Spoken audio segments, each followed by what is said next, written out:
दोस्तों, श्वास लेने पे ध्यान ना दें, श्वास छोड़ने पर ध्यान दें। न्यूटन के बल के नियम के अनुसार हम बल वस्तु पे जितना तीव्र गति से लगाएंगे, विपरीत दिशा में उतना ही तीव्र गति से वह बल लगाएगा वस्तु पे। इसी नियम के अनुसार हम श्वास लेने पे ध्यान न दे करके हम श्वास छोड़ने पर ध्यान देंगे, तो जितना तीव्र गति से ध्यान देंगे उतना ही गति से हम श्वास लेने पर ध्यान दे देंगे ऑटोमेटिक, यानी यह स्वतः ही होगा।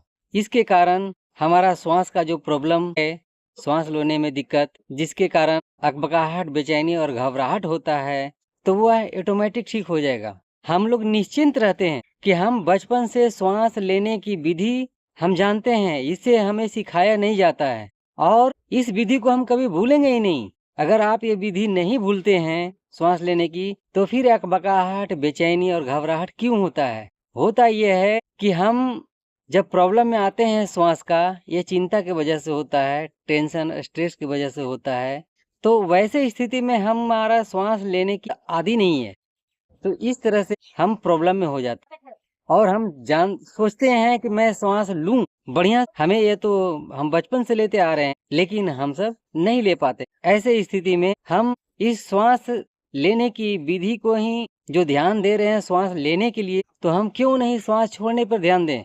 क्योंकि जब हम श्वास छोड़ने पर ध्यान देंगे और थोड़ा तीव्र गति से ध्यान देंगे, तो जहाँ तीव्र गति होगा वहाँ पे कोई भी कार्य, काम आसान हो जाएगा, आप उसे बढ़िया तरीका से कर सकते हैं। इसीलिए ध्यान देने के लिए बोल रहे हैं और तीव्र गति से, क्योंकि जब हम श्वास लेते हैं और श्वास जब हम धीमी गति से, बहुत धीमी गति से टेंशन की वजह से लेने लगते हैं, तो हमारा श्वास तेज होता ही नहीं है, जिसके कारण हम प्रॉब्लम में रहते हैं। लेकिन हम इसी के लिए हम तीव्र गति जैसे ही करेंगे और सांस छोड़ने पर ध्यान देने लगेंगे, तो हमारा श्वास ऑटोमेटिक लेने भी लगेगा और श्वास छोड़ने भी लगेगा, यानी दोनों में फिर कोई अंतर नहीं रहेगा। लेकिन शुरुआत में ये 5 मिनट तक करें, आपको श्वास का प्रॉब्लम खत्म हो जाएगा, जिसके कारण घबराहट, बेचैनी और अकबकाहट किसी भी उम्र में हो, वह आपको ठीक हो जाएगा। इसके कारण brain haemorrhage, heart attack, paralysis और बहुत सारे गंभीर बीमारियां और छोटे छोटे बीमारियां ऑक्सीजन के कमी के कारण ही होता है और शुरुआत होता है श्वास के प्रॉब्लम। धन्यवाद।